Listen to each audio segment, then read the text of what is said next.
Muy bien, buenos días, señoras y señores. Es un placer darles la bienvenida a esta nueva edición del Foro de Inteligencia Competitiva para la Internacionalización que este año celebramos bajo el lema Inteligencia para un futuro sostenible. Quiero agradecer especialmente la presencia de autoridades, ponentes, empresas participantes y entidades colaboradoras. Su compromiso es esencial para que este espacio de reflexión y acción se convierta en un punto de referencia en la Comunidad Valenciana.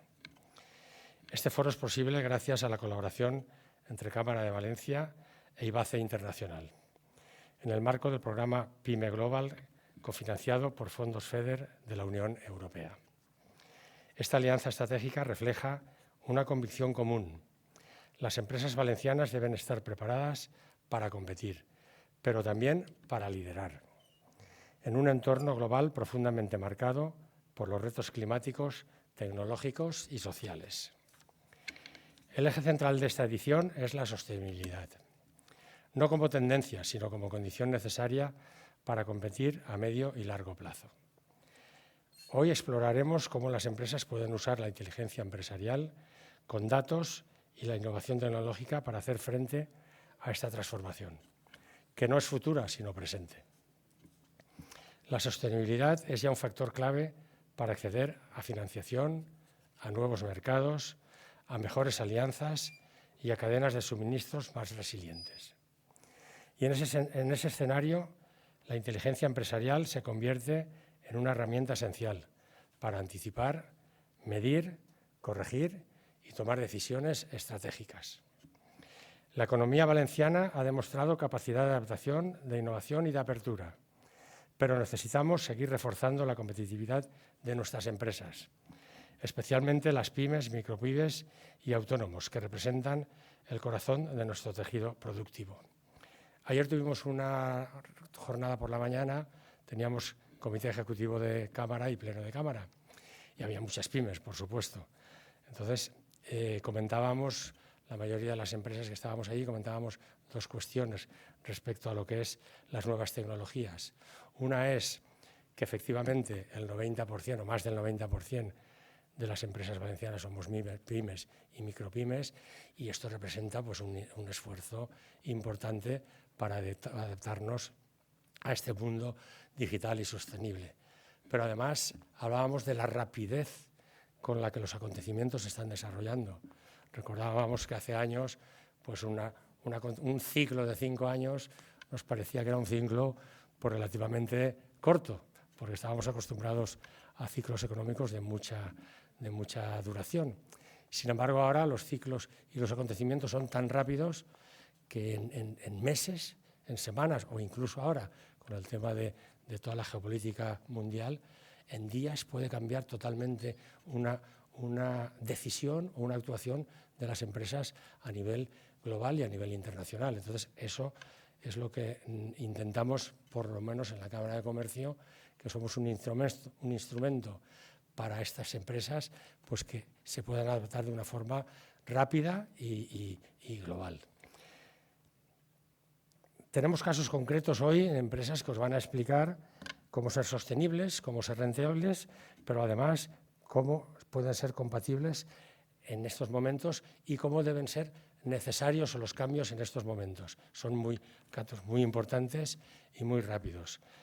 Vais a escuchar ponencias de gente que tiene mucha experiencia, de gente que en sus empresas se está adaptando rápidamente y son muy resilientes, y tomaremos nota de todo lo que digan, porque creo que en estos momentos es muy importante que las pymes valencianas, y sobre todo veo aquí también caras jóvenes, los nuevos empresarios, nuevas empresarias que se pongan en marcha, pues que tengan una capacidad de reacción y de información lo más rápida posible. Muchas gracias por acompañarnos. Les deseamos una jornada enriquecedora y llena de conexiones y muy valiosa. Muchísimas gracias. Y a continuación ya cedo la palabra a Cristina Villo, jefa del área de internacionalización de IBACE Internacional. Bueno, pues buenos días a todas y a todos. Yo llevaba unas palabritas aquí, pero no, bueno, como Vicente ha adelantado prácticamente realmente lo que es el contenido, ¿no?, de lo que nos ocupa en la jornada de hoy, pues tampoco os voy a aburrir con palabras de apertura.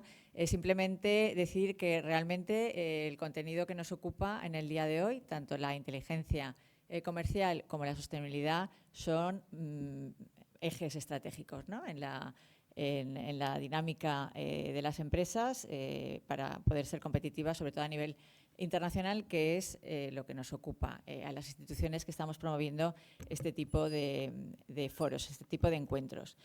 Comentaba antes que realmente desde la Cámara de Comercio de Valencia, desde IBAZ Internacional, que es la institución que yo represento, lo que planteamos es encuentros de estas características, como el que nos ocupa en el día de hoy, para poder ofreceros contenidos de tendencia, contenidos que os ayuden a las empresas a realmente poder anticiparos en momentos como el que estamos viviendo ahora de enormes transformaciones.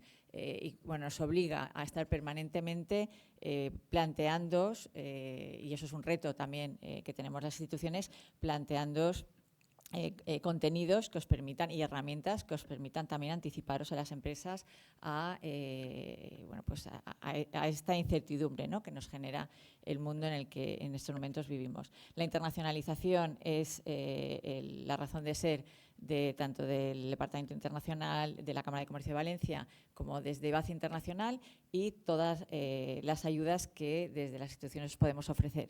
Deciros que todo esto se enmarca también en una programación muy ambiciosa que diseñamos conjuntamente, tanto el Consejo de Cámaras de la Comunidad Valenciana, todas las cámaras de comercio de la Comunidad Valenciana junto con IBAZ Internacional, pues en relación con webinarios que os ofrecemos todas las semanas, talleres, jornadas, y todas ellas creemos que también precisamente aportándoos esos contenidos de interés. El foro de inteligencia pues lleva ya, creo que es su 5ª edición, ¿no, Luz? Y tenemos previsto también organizar otro en Castellón en el último trimestre del año. Tratamos un poco también de compensar, ¿no?, el territorio. Hemos estado en Alicante hace 2 o 3 semanas con el Congreso Go Global, que realmente ha sido un éxito de convocatoria, donde pues hemos estado con toda la red exterior de IBAZ Internacional.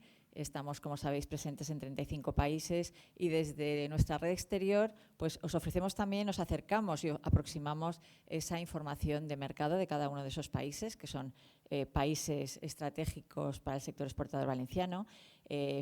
Trajimos también, invitamos a 45 empresas importadoras internacionales que tuvieron la ocasión de conocer de primera mano los productos y servicios que desde las empresas de la Comunidad Valenciana se ofrecen.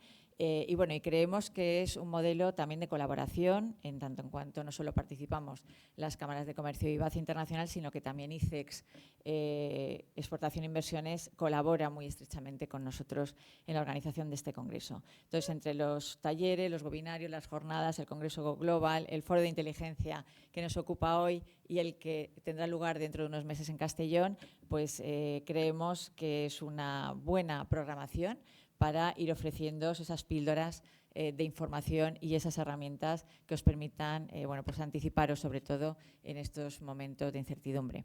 Yo, sin más, espero que pues tengáis una buena jornada, que realmente el contenido y los ponentes van a ser de interés con toda seguridad. Y nos vemos en próximos webinarios, talleres, en próximas ocasiones. Gracias, Luz.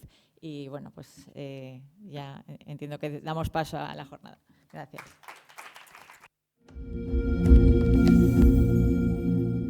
Nuestro primer ponente es un profesional con una amplia experiencia en el análisis de riesgos internacionales. Él es responsable del análisis de riesgo país para la región de Oriente Medio y Norte de África en CESE, donde aporta una visión estratégica sobre entornos geopolíticos, financieros complejos. Durante más de 7 años ha sido el responsable del análisis de la región de África subsahariana, consolidando su conocimiento en mercados emergentes. Desarrolló su carrera en la Oficina Comercial de España en la República Checa, apoyando a empresas españolas en su proceso de internacionalización, y en la Central de Riesgos del Banco de España, donde se familiarizó con el funcionamiento del sistema bancario.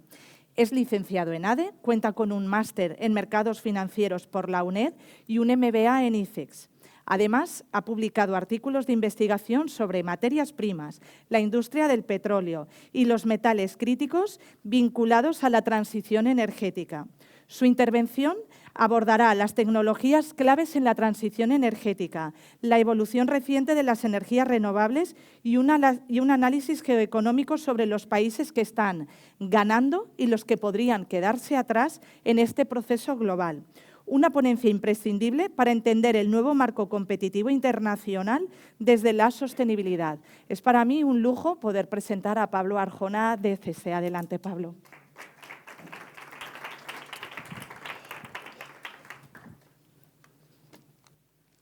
Buenos días, muchas gracias a todos por acompañarnos en la jornada de hoy. Gracias a la Cámara de Valencia, a Ibaces, a Luz, a todo su equipo, porque es un auténtico placer, un lujo estar en esta ciudad tan bonita con todos vosotros, en este escenario tan espectacular.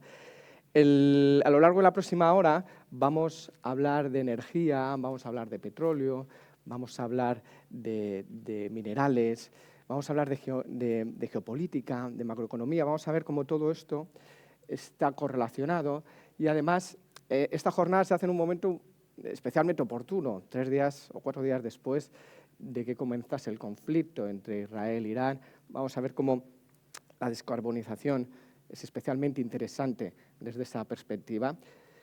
Y la presentación está dividida en 3 partes. En primer lugar, vamos a ver qué ha ocurrido en los últimos 10 años, vamos a ver cuál ha sido el avance de las energías renovables, qué se espera para las próximas décadas. En el segundo punto, vamos a ver cómo esto está configurando una nueva arquitectura de la energía, donde algunos riesgos se van a mitigar y al mismo tiempo van a emerger otros desafíos. Y por último, vamos a ver cómo este cambio en la arquitectura de la energía va a tener efectos desiguales para algunos países, va a ser una oportunidad y para otros va a ser un importante desafío.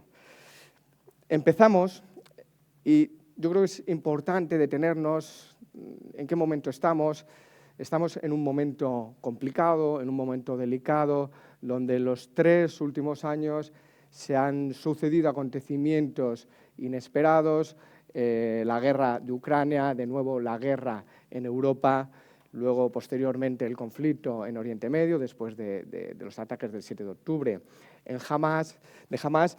Y a todo esto se ha añadido una revisión de la política de Estados Unidos desde la llegada de Donald Trump, una política mucho más nacionalista, mucho más independiente, donde se está reconfigurando relaciones que eran sólidas y tradicionales y desde la perspectiva europea las decisiones que está adoptando Donald Trump supone un cambio que nos está haciendo replantearnos, por ejemplo, la importancia de la autonomía, de la soberanía en ciertos sectores. Estamos en un mundo más complicado, en un mundo enfrentado, en un mundo mucho más difícil. Sin embargo, hay algo que todavía nos une, aunque sea mínimamente, a todos.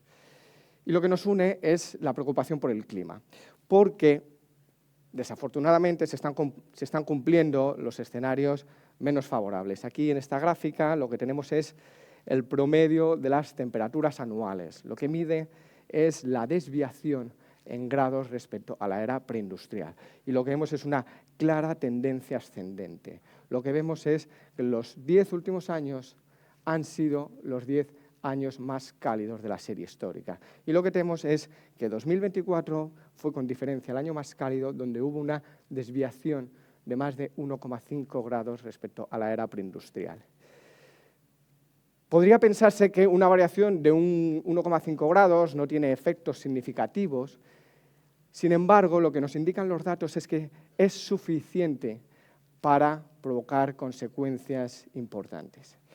Porque lo que nos indican los datos es que está aumentando de forma muy significativa la formación de eventos climatológicos extremos. Y vemos cómo desde 1980 el número de eventos climatológicos extremos se ha multiplicado por 4.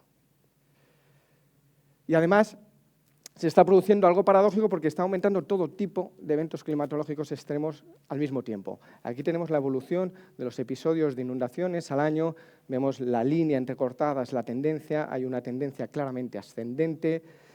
Vemos que al mismo tiempo están aumentando también las sequías e incluso en algunas zonas se está sucediendo episodios contrapuestos. Sequías seguidas de inundaciones, algo que tiene efectos muy desfavorables en la agricultura. Esto lo hemos visto en África Occidental, en Ghana, en Costa de Marfil, lo hemos visto también en Mozambique. Y todo esto es porque el aumento de las temperaturas lo que está haciendo es una mayor acumulación de agua en los océanos. El año pasado publicamos un informe sobre la importancia del agua. Lo que vemos es que hay una mayor acumulación de energía y esto lo que hace es que está acelerando el ciclo del agua, hay una mayor evaporación y se está produciendo algo paradójico, porque se espera que las precipitaciones aumenten en las próximas décadas, pero lo va a hacer de una forma más irregular. Va a llover menos días, pero de una forma mucho más intensa. Estamos hablando en términos globales. Y además, de una forma más desigual, porque posiblemente en las zonas secas va a llover menos y en las zonas húmedas va a llover más. Y esto es muy importante porque tenemos que 1 de cada 4 personas en el mundo vive en zonas hídricas muy estresadas. Y el agua importa mucho porque tiene implicaciones económicas, tiene implicaciones sociales, tiene implicaciones geopolíticas. Por resumirlo brevemente, tiene implicaciones económicas porque puede llegar a distorsionar la actividad económica de un país. Y esto ocurrió el año pasado en Brasil. Brasil el año pasado sufrió la mayor sequía de los últimos 70 años y esto provocó una crisis en la agricultura, en la ganadería, en la industria agroalimentaria, una crisis también energética porque Brasil produce buena parte de la electricidad mediante hidroeléctrica, provocó una crisis en el sector industrial porque los precios de la electricidad subieron tanto que algunas industrias como el aluminio tuvieron que frenar su actividad. Y lo que ocurre en Brasil nos afecta a todos en algo tan cotidiano como el café, porque Brasil es el mayor productor de café, la producción de café se desplomó, eso lo que provocó es un déficit en el mercado y no sé si os habréis fijado, pero en el supermercado el precio del café ha subido en los últimos meses. Igual que ha subido el precio del cacao, del chocolate, porque ha ocurrido lo mismo en los mayores productores de cacao del mundo en Ghana y en Costa de Marfil. E igual que sucedió con el aceite de oliva hace unos años por la sequía que hubo en España. El agua importa. Importa también porque puede llegar a desestabilizar un país. Y esto ya ha ocurrido. Numerosos informes vinculan la sequía que sufrió Siria con todos los acontecimientos que vinieron después. Provocó una crisis sin precedentes en la agricultura, en la ganadería, que desestabilizó. E incluso puede tener riesgos geopolíticos, porque tenemos que hay más de 300 cuencas transfronterizas, la mayoría de ellas no están reguladas, y tenemos zonas muy sensibles, donde son zonas hídricamente estresadas y tenemos países compitiendo por esos recursos. Preocupa, por ejemplo, Egipto y Etiopía, preocupa Turquía, Irán, Irak y preocupa especialmente la India y Pakistán, 2 países que tienen estrés hídrico, que comparten el río Indo y 2 países con antecedentes de enfrentamientos bélicos, el último hace un mes, donde hubo un combate aéreo espectacular que parecía sacado de una película. Y esto es muy preocupante y es posible que si nos vamos a escenarios climáticos más exigentes sea un punto de especial tensión entre las relaciones entre la India y Pakistán. En el aspecto positivo, la preocupación climática está propiciando una transformación en el ámbito de la energía, especialmente en el ámbito de las renovables. Lo que ha ocurrido en el ámbito de las renovables ha sido algo extraordinario porque si miramos los informes de los últimos 10 años, vemos cómo el despliegue de renovables ha superado año tras año las estimaciones. En 2021 se instalaron de nueva capacidad 300 gigavatios. En ese momento era una cifra muy importante, era una cifra muy buena, suponía un incremento sustancial respecto a 2019. Y lo que vemos es que desde entonces el crecimiento ha sido mucho mayor. Tenemos que en 2024 se instalaron 600 gigavatios de potencia, es un aumento del 100% en apenas 3 años. Y por poner en contexto, si 600 gigavatios es mucho o poco, equivale a 6 veces el tamaño del sistema eléctrico español.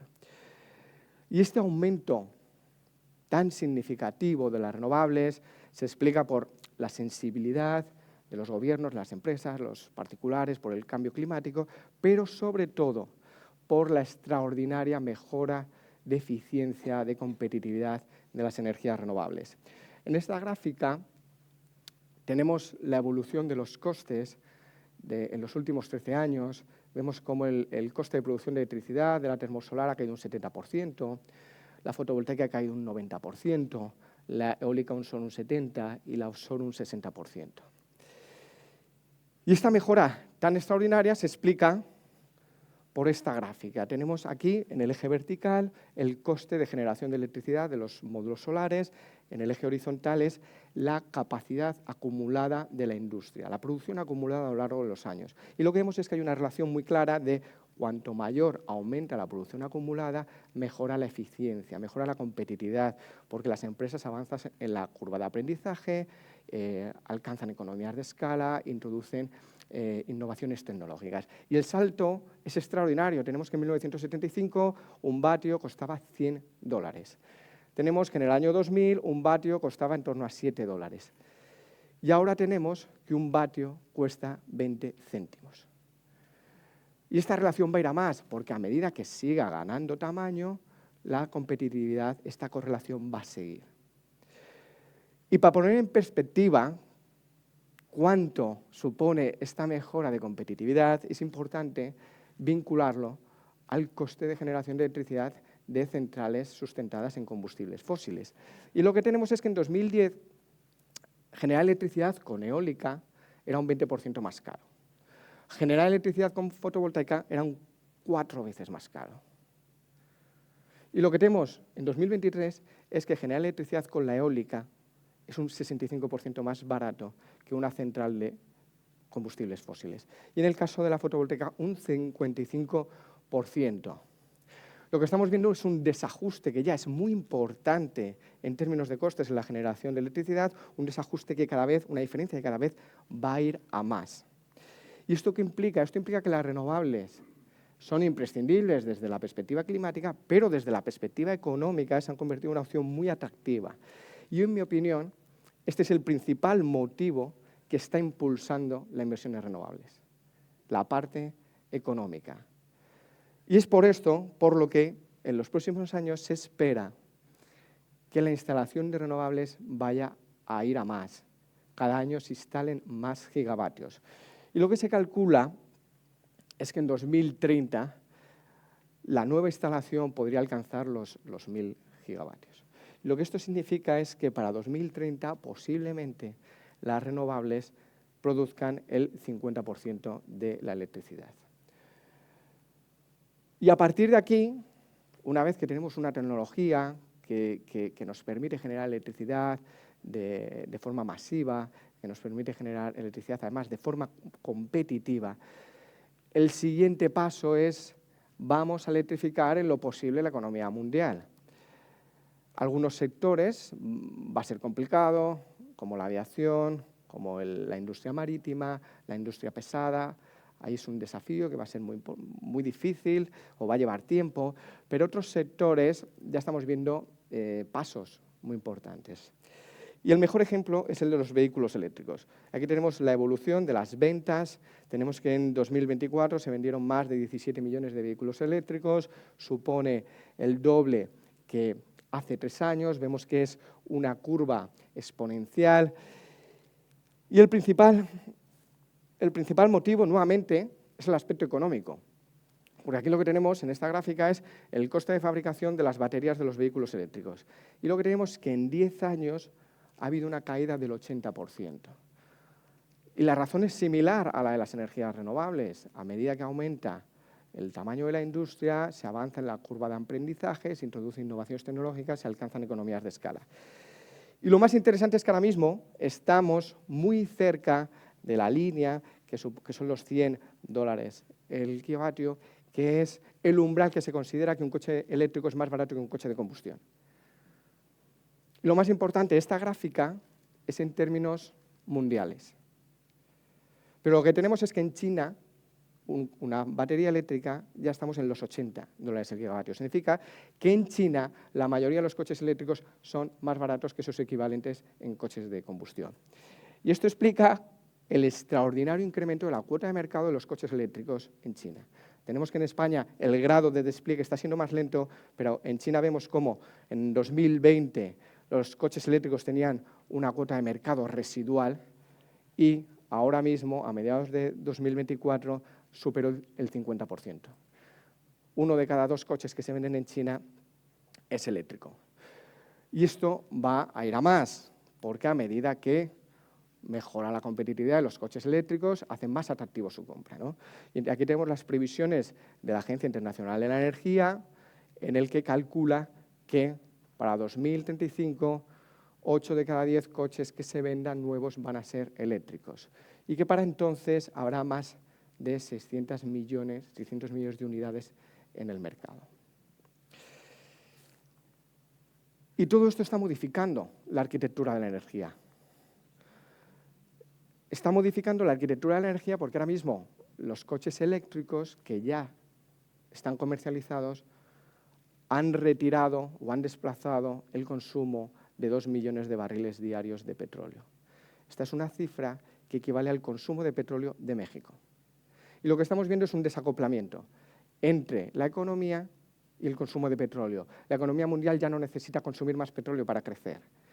Y lo vemos en esta gráfica. Entre 2007 y 2023, el PIB del conjunto de los países de la OCDE aumentó un 27%.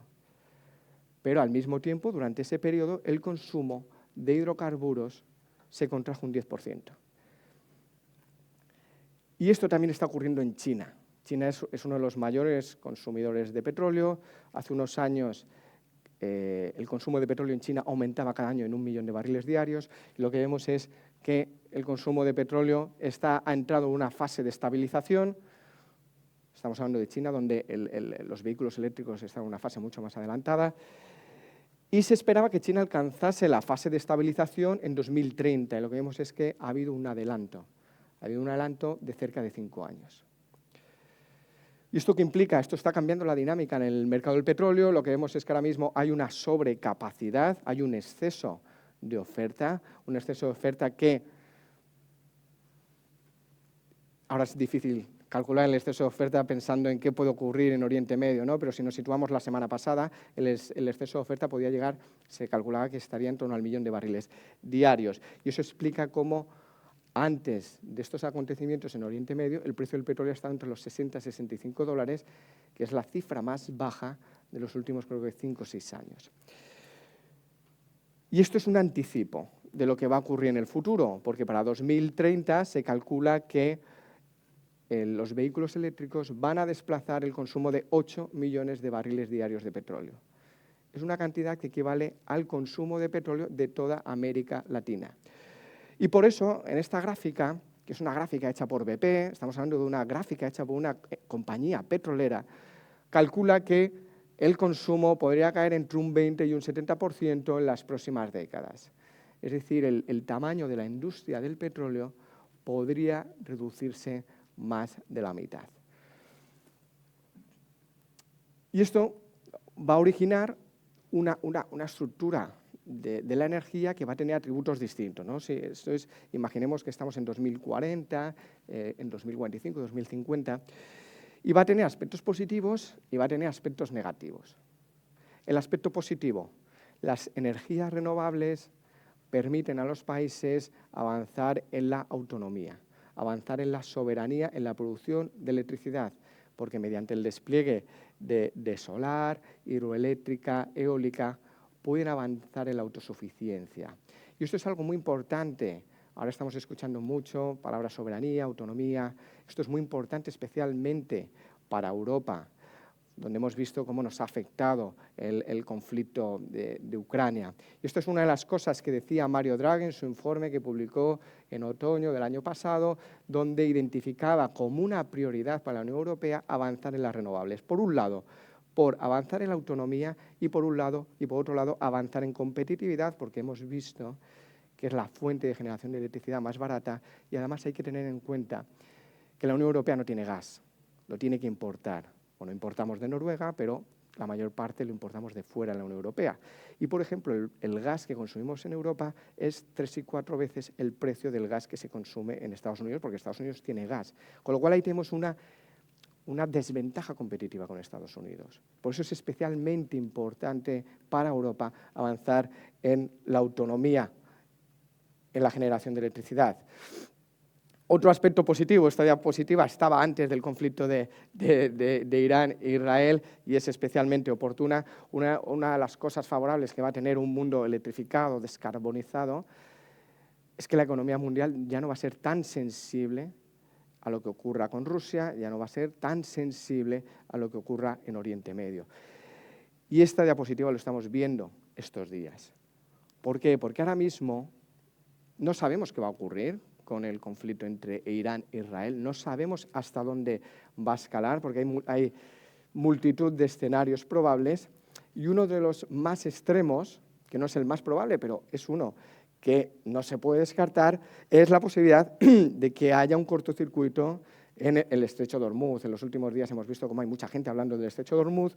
El estrecho de Hormuz preocupa porque es una zona marítima donde pasa cada día el 30% del petróleo, donde pasa cada día el 20% del gas natural licuado. Y un cortocircuito de esa vía podría tener implicaciones muy importantes, ¿no? En cambio, si nos vamos a un futuro descarbonizado, vamos a ver cómo la economía mundial ya no va a ser tan sensible a lo que ocurra en Oriente Medio.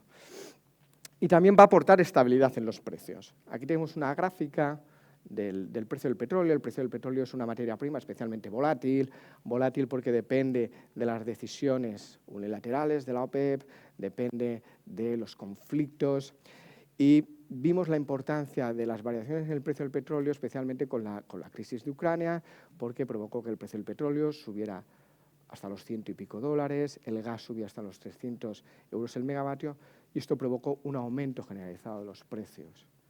Aumentó el precio del transporte, aumentó el precio de los fertilizantes, aumentó el precio de la industria, de la agroalimentaria. En apenas unos meses la inflación se convirtió en uno de los principales desafíos de la economía mundial. Vimos como en el caso de España la inflación llegó al 8%, vimos cómo los bancos centrales tuvieron que aplicar sucesivos subidas de tipos para controlar la inflación. Vimos cómo el Euribor se disparó en apenas año y medio y eso nos afectó a todos. Sin embargo, un mundo descarbonizado, el impacto del precio va a ser mucho menor. Tenemos que ahora mismo rellenar el depósito, pues ahora mismo depende el coste de lo que ocurra en Oriente Medio. Pero en un futuro que funcione un coche eléctrico va a depender de otras variables, va a depender de que haya sol, de que haya viento, que son variables que pueden cambiar mucho una semana a otra, pero que en términos anuales el promedio es mucho más estable. Y la transición energética también, por otro lado, van a surgir otros desafíos, no todo es bueno, no todo es positivo. Una de las mayores preocupaciones es la transición extractiva. La economía mundial va a dejar de depender tanto de los hidrocarburos y va a empezar a depender más de la minería, de los metales. ¿Por qué? Porque, por ejemplo, un coche eléctrico requiere un volumen de minerales, de metales, mucho mayor que un coche de combustión. Y tenemos que hay materiales que son muy abundantes, como el aluminio, el silicio y el sodio, pero hay otros materiales donde hay una preocupación sobre la seguridad en el aprovisionamiento, en el suministro en el futuro. Y aquí es importante diferenciar dos clases de riesgo, porque se pueden producir riesgo de escasez en estos materiales. Por un lado tenemos riesgo de escasez por motivos estructuralmente de mercado, es decir, que la oferta sea mucho menor que la demanda, porque se espera que en algunos materiales la demanda se vaya a disparar, pero la oferta tiene dificultades para adaptarse. Hay que tener en cuenta que algunos proyectos mineros, desde que comienzan las exploraciones hasta que se inicia la extracción, hay un periodo que puede durar más de 10 años. Con lo cual tenemos que la industria minera tiene rigideces a la hora de adaptarse al comportamiento de la demanda. Y hay metales que preocupa ese desabastecimiento, uno de ellos es el cobre. Aquí tenemos una gráfica de la Agencia Internacional de la Energía, tenemos las líneas, es por dónde puede ir la demanda, los rectángulos es por dónde puede ir la oferta. Y vemos cómo en 2035 y 2040 puede haber un desajuste que llega al 20%. Este es un desajuste tremendo. En el mercado del petróleo nunca se ha producido un desajuste de tal magnitud, ni siquiera durante la primera crisis del petróleo, ni siquiera durante la segunda crisis del petróleo. La segunda preocupación es que haya problemas en el suministro, pero por otras razones, por razones geopolíticas. Porque tenemos que en algunos materiales, los metales considerados críticos, el grado de concentración de la industria de refino es muy cercano al monopolio. Tenemos que, por ejemplo, las tierras raras, China concentra el 90% del procesamiento. Tenemos que en el grafito alcanza prácticamente el 100%, en el litio y en el cobalto supera el 50%. Esto es un grado de concentración mucho mayor al de la industria del petróleo. En la industria del petróleo, la OPEP, la cuota de mercado está en torno al 20-25%. Estamos hablando de unos grados de concentración aquí altísimos. Y esto es un riesgo. Esto es un riesgo porque cabe la posibilidad de que decisiones unilaterales de China puedan provocar riesgos en el suministro de estos materiales. Y esto es muy importante porque estos metales no solo intervienen en la transición energética, sino que estos materiales también se utilizan en la fabricación de chips, de satélites, de misiles guiados. Con lo cual, la capacidad de Estados Unidos de mantener el liderazgo militar, el liderazgo tecnológico sobre China, va a depender también, en un futuro, del aprovisionamiento de estos materiales. Y por eso hemos visto cómo Trump, hace unos meses, empezó con el tema de Groenlandia, con anexionar Groenlandia, porque Groenlandia se calcula que tiene importantes reservas de tierras raras. Por eso Estados Unidos ha introducido en el acuerdo de negociación entre Ucrania y Rusia, introdujo el derecho de empresas norteamericanas de extraer, explotar los recursos mineros de Ucrania.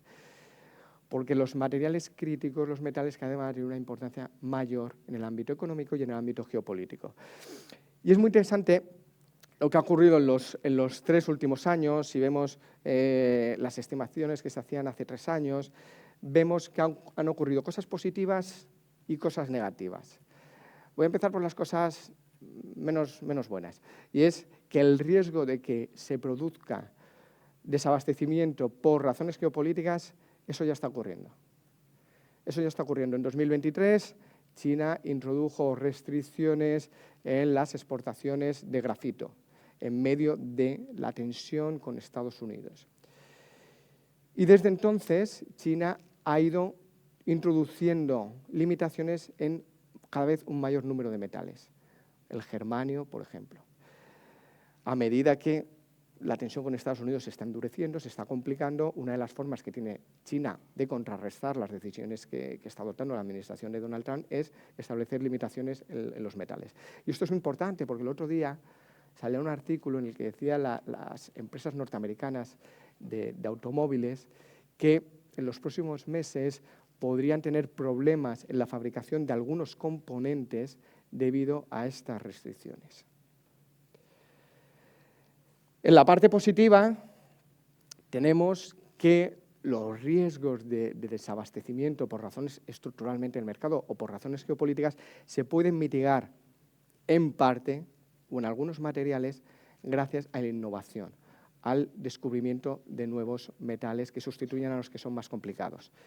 Y en los últimos años ha pasado algo muy interesante, porque vemos cómo en el ámbito de los vehículos eléctricos, las baterías de ferrofosfato han tenido un aumento muy significativo. Vemos como en Asia ahora mismo la mayoría de los coches llevan baterías de ferrofosfato.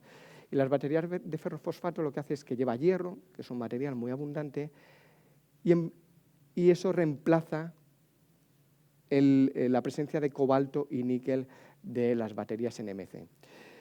Y esto es muy interesante porque si vemos las gráficas de cuál era la demanda que se preveía del cobalto, el cobalto hace unos años era uno de los materiales que más preocupaba, veíamos la demanda de cobalto en 2045-2050 superaba ampliamente la oferta. En cambio, si vemos las previsiones actuales, vemos cómo ese desajuste se ha reducido considerablemente porque se espera que la demanda sea mucho menor a lo anticipado, gracias a la sustitución de estos materiales.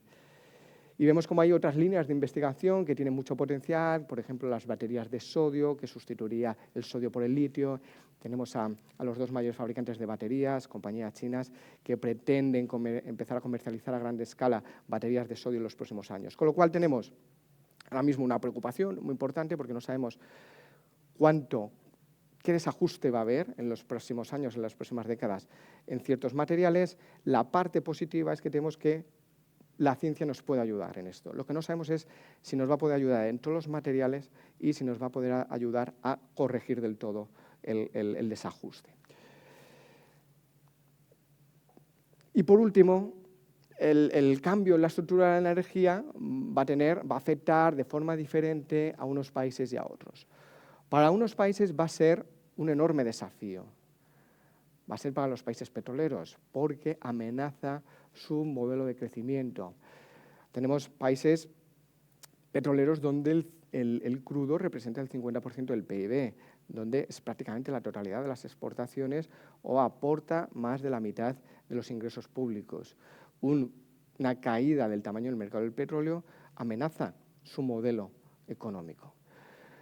Sin embargo, es importante diferenciar que la capacidad de resistencia de los países petroleros va a depender, va a cambiar entre unos y otros. ¿Por qué? Porque tenemos, por ejemplo, que en términos de competitividad hay muchas diferencias. Tenemos que los países de Oriente Medio, como Arabia Saudí, Emiratos Árabes, Irak, tienen unos costes de extracción muy bajos, en torno a los 10, 20 dólares el barril.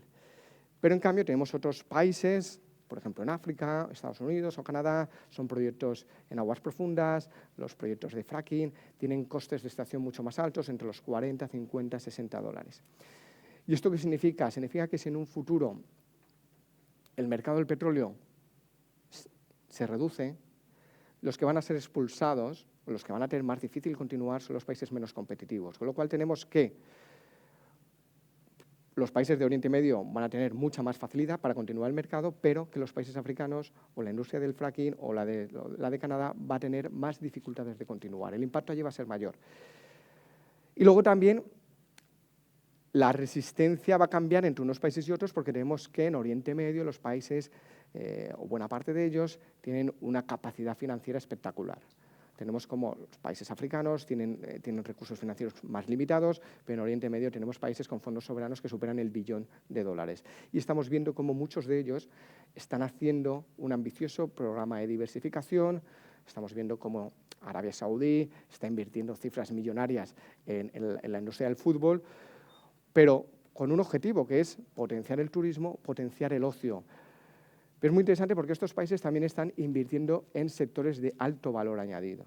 Tenemos que Emiratos Árabes Unidos se está posicionando como uno de los líderes en la industria de inteligencia artificial, ya ha desarrollado su programa, un lenguaje. Tenemos como Arabia Saudí se está posicionando en la industria de los videojuegos y en los últimos 2 años ha comprado participaciones en la mayoría de los principales estudios, como Nintendo, como Electronic Arts, ¿no?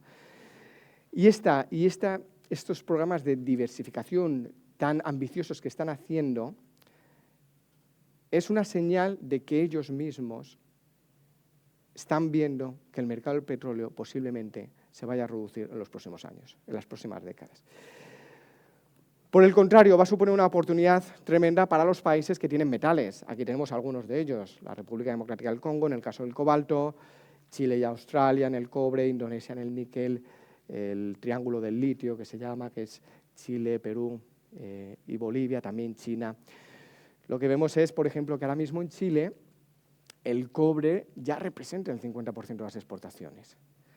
Y estos materiales cada vez van a tener una mayor importancia en estas economías y va a ser algo muy positivo, porque va a suponer mayor volumen de exportaciones, va a tener un efecto positivo en el nivel de reservas, va a tener un efecto positivo en las cuentas fiscales y, en definitiva, estos países van a tener un viento de cola que debería traducirse en un dinamismo mayor que otros países de la región.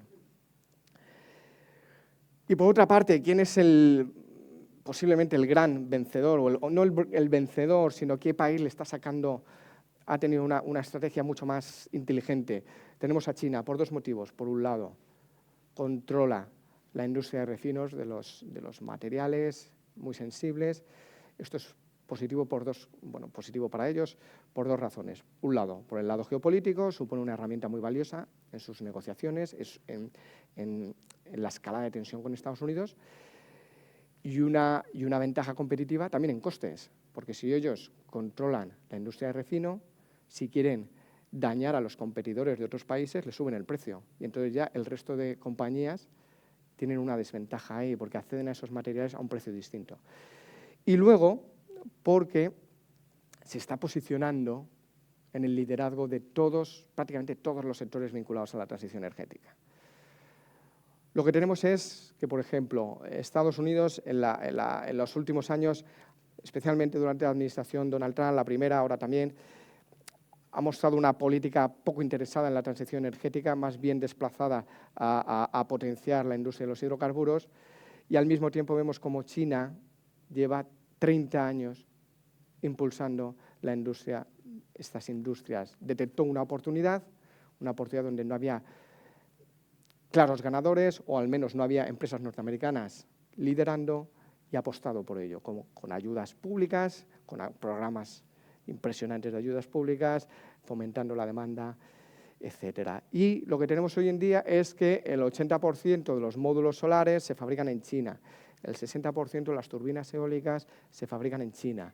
Vemos cómo en apenas unos años compañías chinas se han puesto al frente de la industria de las baterías eléctricas, y ahora mismo tenemos que fabrican el 80% de las baterías eléctricas. Y también tenemos que se están posicionando al frente de la fabricación de los vehículos eléctricos. Tenemos como en países como en Brasil, en Turquía, la mayoría de los coches eléctricos que hay son chinos. Y también lo estamos viendo, por ejemplo, en España, a menor escala. Vemos cómo cada vez hay una mayor presencia de vehículos eléctricos chinos como BYD, ¿no? Y por esto Estados Unidos estableció aranceles hace un año del 100% sobre los vehículos eléctricos chinos, como la Unión Europea también ha establecido aranceles, porque supone un desafío para la industria occidental, ¿no? Y respecto a España, por terminar con un aspecto positivo, a mi juicio, España parte de una posición más favorable que el resto de países europeos en el ámbito de la transición energética por dos motivos. Por un lado, porque empezamos antes en esto, con lo cual tenemos un tejido empresarial vinculado a la transición energética muy competitivo y muy consolidado. Y el mejor ejemplo lo tenemos en los parques eólicos offshore, porque tenemos que hay empresas españolas a lo largo prácticamente toda la cadena. Tenemos que hay empresas que hacen el diseño y la gestión de los proyectos offshore, como es Iberdrola. Tenemos empresas que fabrican los monopilotes, que son estas estructuras donde se sujetan, van ancladas al fondo marino, que soportan las turbinas. Tenemos fabricantes de turbinas. Producimos las subestaciones eléctricas, que son infraestructuras de gran envergadura, las fábricas de dragados, se fabrican en Cádiz, al lado de los astilleros de Navantia. Son infraestructuras muy llamativas que se hacen al lado del Puente de la Constitución. Si habéis estado en Cádiz, probablemente os ha llamado la atención ver estas instalaciones tan cerca. Y también fabricamos los barcos que gestionan los parques eólicos. Ese es un proyecto en el que participó CESTE, que se firmó hace un año, de una compañía naval asturiana o gallega, ahora no me acuerdo bien, y para un parque eólico offshore en Reino Unido. Cubrimos prácticamente toda la cadena. Y también tenemos en el ámbito solar, ¿no?, con la compañía valenciana Gran Solar Group, de seguidores, que es uno de los líderes del sector. Con lo cual tenemos una estructura, un tejido empresarial muy consolidado y muy competitivo. Y a esto se añade la ventaja natural que supone para España las renovables, especialmente la solar. Por algo muy sencillo, porque tenemos más horas de sol. Aquí tenemos el mapa de la radiación solar en Europa. Vemos como en zonas de Europa tienen 600 gigavatios por metro cuadrado. Tenemos como en España esas cifras superan los 2000.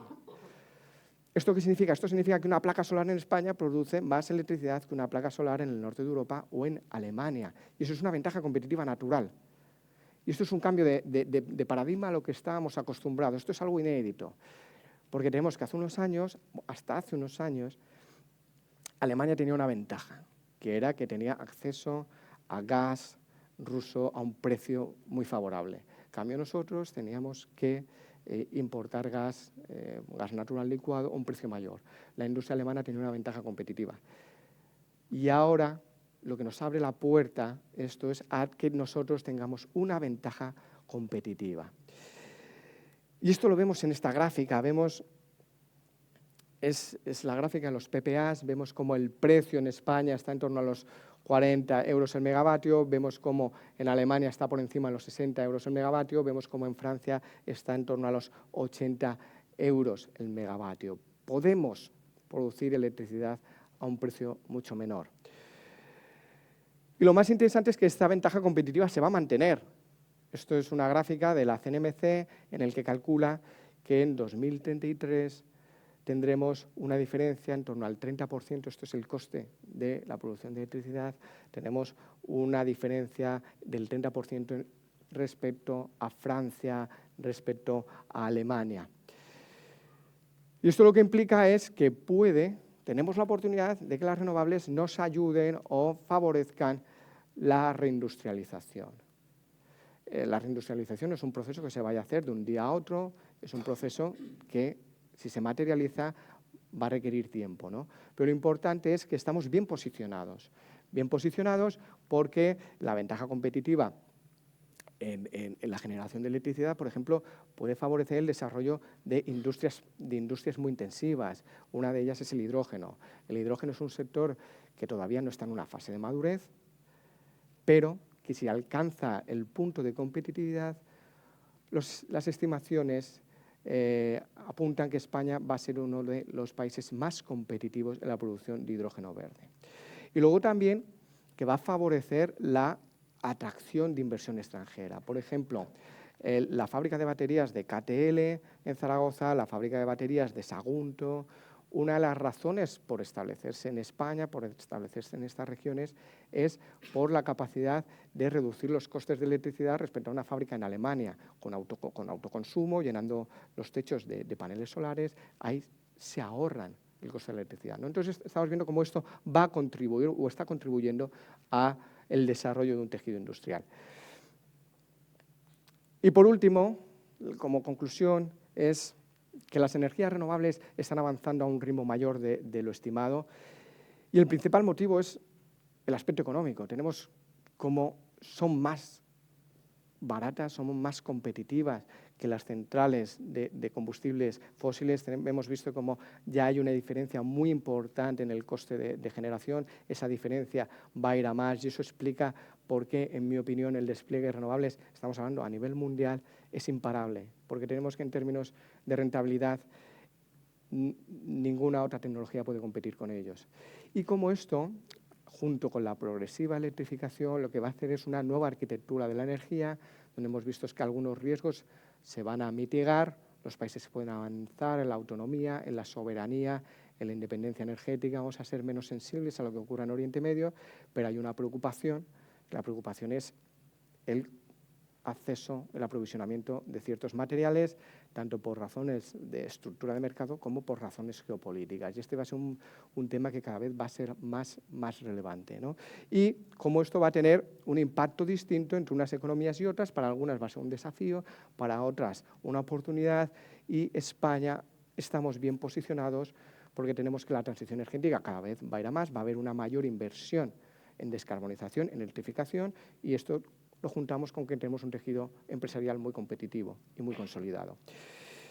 Y por último, por la parte de CESCE, en los últimos años hemos hecho un ejercicio de reflexión de cómo podemos ayudar a las empresas españolas vinculadas a la transición energética y entonces hemos diseñado nuevos instrumentos, la póliza verde de inversión, que están vinculados a proyectos relacionados con la descarbonización. Son pólizas que tienen unas condiciones mucho más favorables que las tradicionales pólizas y que están funcionando muy bien, y que en este tiempo hemos firmado acuerdos vinculados a proyectos solares, eólicos, de baterías, tanto en España como proyectos que están haciendo empresas españolas en el extranjero. Y recordar que estamos aquí para acompañar a las empresas españolas en el proceso de internacionalización y para mitigar en lo posible los desafíos a los que se enfrentan las empresas españolas.